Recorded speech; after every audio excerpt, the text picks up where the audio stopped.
بسم اللہ الرحمن الرحیم۔ اصول الشاشی کا چوتھا باب ہے حقیقت مجاز، سبق نمبر 11 میں خوش آمدید۔ آج کے اس سبق میں استعارہ بین السبب والحکم کی دوسری مثال پڑھیں گے۔ عبارت دیکھ لیں۔ وَعَلَى هَذَا نَقُولُ يَنْعَقِدُ النِّكَاحُ بِلَفْظِ الْهِبَةِ وَالتَّمْلِيكِ وَالْبَيْعِ لِأَنَّ الْهِبَةَ بِحَقِيقَتِهَا تُوجِبُ مِلْكَ الرَّقَبَةِ وَمِلْكُ الرَّقَبَةِ يُوجِبُ مِلْكَ الْمُتْعَةِ فِي الْأَمَاءِ فكانت الهبة سببا محضا لثبوت ملك المتعة فجاز أن يستعار عن النكاح وكذلك لفظ التمليك والبيع ولا ينعكس حتى لا ينعقد البيع والهبة بلفظ النكاح ثم في كل موضع يكون المحل متعينا لنوع من المجاز لا يحتاج فيه إلى النية لا يقال ولما كان إمكان الحقيقة شرطا لصحة المجاز عندهما كيف يصار إلى المجاز في صورة النكاح بلفظ الهبة مع أن تمليك الحرة بالبيع والهبة محال لأننا نقول ذلك ممكن في الجملة بين ارتدت ولاحقت بدار الحرب ثم سبيت وصار هذا نظير مس السماء وأخواته۔ ترجمہ دیکھ لیں۔ اور اسی بنا پر ہم کہتے ہیں کہ نکاح منعقد ہو جائے گا لفظ ہبہ سے، لفظ تملیک سے، لفظ بیع سے، اس لیے کہ ہبہ اپنے حقیقی معنی کے ساتھ واجب کرتا ہے ملک راقبہ کو، اور ملک راقبہ واجب کرتا ہے ملک متع کو لونڈیوں میں، لہذا ہبہ یہ سبب محض ہوگا ملک متع کے ثبوت کے لیے، تو جائز ہے کہ اس کو مستعار مانا جائے نکاح سے، اور اسی طریقے سے لفظ تملیک، لفظ بیع۔ لیکن اس کا برعکس نہیں ہے، یہاں تک کہ بیع اور ہبہ منعقد نہیں ہوگا لفظ نکاح سے۔ پھر ہر وہ جگہ جہاں پر محل متعین ہو مجاز کی قسموں میں سے کسی ایک قسم کے لیے، تو اس میں نیت کی محتاجی نہیں ہوگی۔ لا یقالو، نہ کہا جائے یہ والی بات کہ جب حقیقت کا ممکن ہونا شرط ہے مجاز کی صحت کے لیے امام صاحبین کے نزدیک، تو کیسے پھیرا جائے گا مجاز کی طرف نکاح کی صورت میں لفظ ہبہ کے ساتھ، باوجود اس کے کہ آزاد عورت کا مالک بننا بیع اور ہبہ سے یہ محال ہے۔ اس لیے کہ ہم کہتے ہیں کہ یہ ممکن ہے فی الجملہ اس طور پہ کہ وہ عورت مرتد ہو جائے اور دارالحرب میں چلی جائے، پھر اس کو قید بنا کر لایا جائے، اور یہ ہو جائے گی نظیر آسمان کو چھونے اور اس جیسی دوسری مثالوں کی۔ عبارت ہو گئی ہے، ترجمہ ہو گیا ہے، اب چلتے ہیں اس کی تشریح کی طرف۔ دیکھیں حضرت یہاں پہ استعارہ بین السبب والحکم کی دوسری مثال بیان فرما رہے ہیں۔ جیسا کہ میں نے آپ کو پہلے بتایا تھا کہ استعارہ بین السبب والحکم میں سبب بول کر آپ حکم مراد لے سکتے ہیں، حکم بول کر آپ سبب مراد نہیں لے سکتے ہیں۔ مثال اس کی یہ ہے، پہلے آپ اردو میں سمجھ لیں، پھر انشاءاللہ اس کے بعد کتاب کی عبارت حل کرتے ہیں۔ مثال اس کی یہ ہے کہ عورت مرد سے نکاح کرتی ہے لفظ بیع سے، لفظ تملیک سے، لفظ ہبہ سے۔ عورت کہتی ہے میں نے اپنے آپ کو بیچا، وہ کہتا ہے میں نے قبول کیا، اور مراد لیتی ہے نکاح کو، تو اس سے نکاح منعقد ہو جائے گا۔ یہ اسی طریقے سے کہتی ہے کہ میں نے اپنی ذات کا آپ کو مالک بنایا، وہ کہتا ہے کہ میں نے قبول کر لیا، اور مراد لیتی ہے نکاح کو، تو نکاح منعقد ہو جائے گا۔ یہ اسی طریقے سے عورت کہتی ہے کہ میں نے اپنی ذات کو آپ کو ہبہ کیا، مراد لیتی ہے نکاح کا، اور وہ قبول کر لیتا ہے مرد، تو اس طریقے سے نکاح منعقد ہو جائے گا۔ اب وجہ کیا ہے کہ اس سے نکاح منعقد کیوں ہوگا؟ فرما رہے ہیں کہ یہاں پہ استعارہ بین السبب والحکم پایا جا رہا ہے۔ وہ کس طریقے سے؟ دیکھیں یہ جو تین لفظ ہیں، بیع ہے، تملیک ہے اور ہبہ ہے، یہ تینوں واجب کرتے ہیں ملک راقبہ کو لونڈیوں کے اندر اور غلاموں کے اندر۔ مطلب آپ جو لونڈی ہے اگر آپ بیچتے ہیں تو بیچنے سے بھی لونڈیوں میں ملک رقبہ حاصل ہو جاتی ہے، اور اسی طریقے سے اگر آپ مالک بناتے ہیں تو مالک بنانے سے بھی لونڈی میں ملک رقبہ حاصل ہو جاتی ہے۔ اسی طریقے سے اگر آپ ہبہ کرتے ہیں تو ہبہ کرنے سے بھی لونڈی میں ملک رقبہ یہ حاصل ہو جاتی ہے، اور ملک رقبہ کے واسطہ سے ملک بزو حاصل ہوتی ہے، جس کو ہم ملک متع بھی کہتے ہیں، کیونکہ آقا کے لیے لونڈی سے جمع کرنا جائز ہے، لیکن جو آقا کے لیے لونڈی سے جمع کرنا جائز ہے یہ آ رہا ہے ملک رقبہ کے واسطہ سے۔ براہ راست جو ہے یہ جو لفظ ہیں بیع ہے، تملیک ہے اور ہبہ ہے، یہ ملک بزو کے اس بات کے لیے نہیں آتے ہیں، اور ملک بزو جو حاصل ہوتی ہے، ملک متع جو حاصل ہوتی ہے، اس کی جو نسبت ہے وہ براہ راست بیع، تملیک اور ہبہ کی طرف نہیں ہوتی ہے، بلکہ ملک رقبہ کے واسطہ سے ہوتی ہے، تو لہذا اسی کو سبب کہا جائے گا۔ جیسا کہ میں آپ کو پہلے بتا چکا ہوں کہ جو سبب ہے وہ کسی واسطہ سے حکم تک پہنچانے والا ہوتا ہے، حکم کی جو نسبت ہے وہ سبب کی طرف براہ راست نہیں ہوتی ہے۔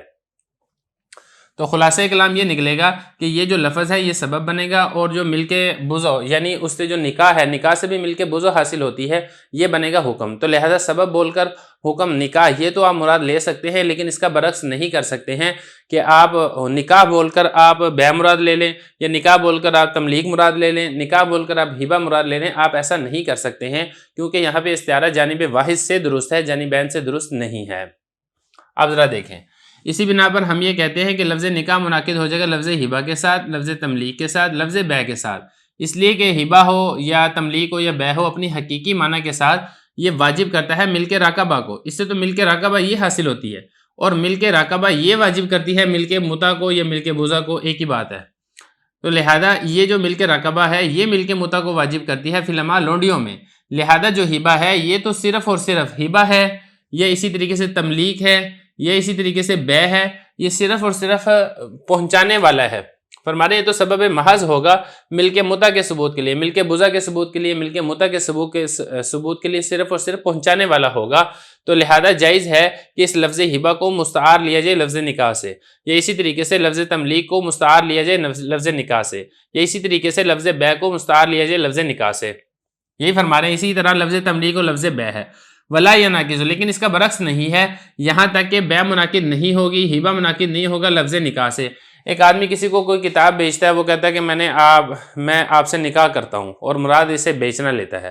یہ ایک آدمی کسی کو کوئی چیز گفٹ کرتا ہے، ہبہ کرتا ہے، اور مراد لفظ استعمال کرتا ہے نکاح کا، تو نکاح کا لفظ استعمال کر کے ہبہ مراد لیں، نکاح کا لفظ استعمال کر کے آپ بے مراد لیں، تملیک مراد لیں، ایسا جائز نہیں ہے۔ یہ ہو گیا مسئلہ۔ اب آگے دیکھیں، ثم فی کل موضع یکون المحل متعینا لنوع من المجاز لا یحتاج فیہ الی النیہ۔ تو خلاصہ کلام یہاں پر یہ نکلے گا کہ یہ جو لفظ ہے، لفظ بے، لفظ تملیک، لفظ ہبہ، یہ بول کر مجازن ہم نے نکاح مراد لیا ہے، تو اس کا حقیقی معنی کے اندر یہاں پہ لفظ استعمال نہیں ہو رہا ہے۔ کیوں استعمال نہیں ہو رہا ہے؟ وجہ یہ ہے کہ عورت ہے، عورت تو بے کا محل نہیں ہے، آزاد عورت کو آپ بیچ نہیں سکتے، عورت تملیک کا محل نہیں ہے، آزاد عورت کا کوئی مالک نہیں بن سکتا، عورت اسی طریقے سے ہبہ کا محل نہیں ہے، آزاد عورت کو کوئی ہبہ نہیں کر سکتا، کسی کو کوئی گفٹ نہیں کر سکتا۔ تو چونکہ یہاں پہ حقیقی معنی استعمال ہونا ممکن ہی نہیں ہے، تو لہذا یہاں پہ مجازی معنی ہی متعین ہے۔ تو یہی حضرت فرما رہے ہیں کہ اگر محل ایسا ہو جو کہ متعین ہو مجاز کی قسموں میں سے کسی ایک قسم کے لیے، وہاں پہ نیت کی ضرورت بھی نہیں ہے۔ مثلا یہ جو مثالیں آپ کے سامنے دی ہے نا، اگر وہ نکاح کرتی ہے انہی صورتوں کے ساتھ، لفظ بے کے ساتھ، لفظ تملیک کے ساتھ، لفظ ہبہ کے ساتھ، اور وہ نیت نہیں بھی کرتی ہے، تو تب بھی یہاں پہ نکاح منعقد ہو جائے گا۔ کیوں؟ کیونکہ یہاں پہ حقیقی معنی ممکن ہی نہیں ہے، اس لیے یہاں پہ مجازی معنی ہی یہ متعین ہے۔ لا یقال، یہ ایک اعتراض اور اس کا جواب ہے۔ اعتراض یہاں پر یہ ہوتا ہے، صاحبین کے اوپر اعتراض ہوتا ہے کہ دیکھیں صاحبین نے یہ کہا تھا کہ اگر لفظ کو حقیقی معنی کے بجائے مجازی معنی کے اندر استعمال کرتے ہیں تو وہاں پر یہ والی چیز ضروری ہے کہ حقیقی معنی کا فی نفسی ہی ممکن ہونا یہ ضروری ہے۔ اگر حقیقی معنی فی نفسی ہی ممکن ہوگا تو پھر وہاں پہ آپ حقیقی معنی چھوڑ کے مجازی معنی مراد لے سکتے ہیں۔ اگر حقیقی معنی فی نفسی ممکن ہی نہ ہو تو پھر حقیقت چھوڑ کے مجازی معنی مراد نہیں لیا جا سکتا ہے۔ تو یہاں پہ معترض سوال ہی کرتا ہے کہ یہ جو آپ نے مثالیں دی ہیں، بے ہے، تملیک ہے، ہبہ ہے، یہاں پر تو حقیقی معنی ممکن ہی نہیں ہے۔ مطلب آزاد عورت ہے، آزاد عورت تو اس کو آپ بیچ بھی نہیں سکتے ہیں، اس کو آپ تملیک مالک بھی نہیں بنا سکتے ہیں، اس کو آپ ہبہ بھی نہیں کر سکتے ہیں۔ تو جب یہاں پہ حقیقی معنی فی نفسی ہی ممکن ہی نہیں ہے تو آپ حقیقی معنی کو چھوڑ کے مجازی معنی یعنی نکاح آپ کیسے مراد لے سکتے ہیں؟ یہ تو جائز ہی نہیں ہے۔ یہ اعتراض ہے، آگے اس کا جواب آئے گا۔ لا یقالو، یہ والا اعتراض نہ کیا جائے، یہ والی بات نہ کہی جائے۔ کون سی بات؟ کہ جب حقیقت کا امکان شرط ہے مجاز کے صحیح ہونے کے لیے اندہما صاحبین کے نزدیک، کیف یصار الی المجازی، کیسے پھرا جا سکتا ہے مجاز کی طرف نکاح کی صورت میں لفظ ہبہ کے ساتھ، باوجود اس کے کہ آزاد عورت کو مالک بنانا بے کے ساتھ، ہبہ کے ساتھ یہ تو محال ہے۔ لینا نقول، اس کا جواب یہ ہے کہ دیکھیں آزاد عورت کا مالک بننا فی نفسی ہی ممکن ہے۔ کیسے ممکن ہے؟ دیکھیں ممکن اس طریقے سے ہے کہ آزاد عورت مرتد ہو جائے، مرتد ہو کے کافروں کے ملک میں چلی جائے، پھر اس کے بعد وہاں پہ کافروں کی اور مسلمانوں کی جنگ ہو اور کافروں کے قیدی ہو جائیں، اور ان قیدیوں میں سے وہ آزاد عورت بھی قید ہو کر آ جائے، تو اب اس آزاد عورت کو مالک بنایا جا سکتا ہے۔ تو دیکھیں اگرچہ پہلے یہ آزاد تھی لیکن اس وقت یہ غلام بن چکی ہے، اور اس کا انسان مالک بھی بن سکتا ہے اور اس کو فروخت بھی کر سکتا ہے۔ یہ فرما رہے ہیں لینا نقولو، اس لیے کہ ہم یہ کہیں گے کہ دیکھیں یہاں پہ آزاد عورت کا مالک بننا فی الجملہ ممکن ہے۔ کیسے ممکن ہے؟ کہ وہ عورت مرتد ہو جائے اور دارالحرب یعنی کافروں کے ملک میں چلی جائے، ثم سبیت، پھر اس کو قید کر لیا جائے۔ یہ ایسے ہی ہو جائے گا جیسا کہ آسمان کو چھونا اور اس جیسی دوسری مثالیں ہیں۔ دیکھیں مسئلہ یہ ہے کہ جو قسم ہے، اگر محال کام کی قسم کھائی جائے تو پھر وہ قسم منعقد نہیں ہوتی ہے۔ قسم کے لیے ضروری ہے کہ فی نفسی ہی وہ کام ممکن ہو۔ لیکن اگر کوئی شخص یہ والی قسم اٹھا لیتا ہے کہ میں آسمان کو ہاتھ لگاؤں گا، یا وہ قسم یہ اٹھا لیتا ہے کہ میں اس پتھر کو سونے کا بنا دوں گا، یا وہ قسم اٹھاتا ہے کہ میں ہوا کے اندر اڑوں گا، تو اب فی نفسی ہی یہ کام ممکن ہے۔ ممکن کیسے ہیں کہ ہو سکتا ہے اس کو کرامت کے طور پہ اللہ تعالیٰ کی جانب سے والی چیز حاصل ہو جائے، پتھر کو سونے کا بنا دے، ہوا میں اڑنے لگ جائے، آسمانوں پہ چلا جائے، تو لیکن فی نفسی ممکن ہے۔ لیکن چونکہ عادتاً ایسا چیز ہوتی نہیں ہے تو لہذا قسم کھاتے ہی جو ہے اس کے اوپر کفارہ یہ لازم ہو جائے گا، کیونکہ قسم کو پورا کرنا یہاں پہ ناممکن تو خیر ہم نہیں کہیں گے، لیکن عادتاً جو ہے ایسا کرنا ممکن نہیں ہے۔ تو لہذا بالکل اسی طریقے سے اگرچہ آزاد عورت ہے وہ فی نفسی ہی بے کا محل تو نہیں ہے، لیکن چونکہ اس کا غلام ہونا یہ ممکن ہے تو لہذا ہم یہاں پہ جو اس کا حقیقی معنی ہے اس کو چھوڑ کے مجازی معنی ہم یہ مراد لے لیں گے۔ اسی کے ساتھ ہی یہ جو ہمارا چوتھا باب ہے حقیقت مجاز، یہ یہاں پہ مکمل ہو جاتا ہے۔ اب اس کے بعد انشاءاللہ اگلا باب شروع کریں گے۔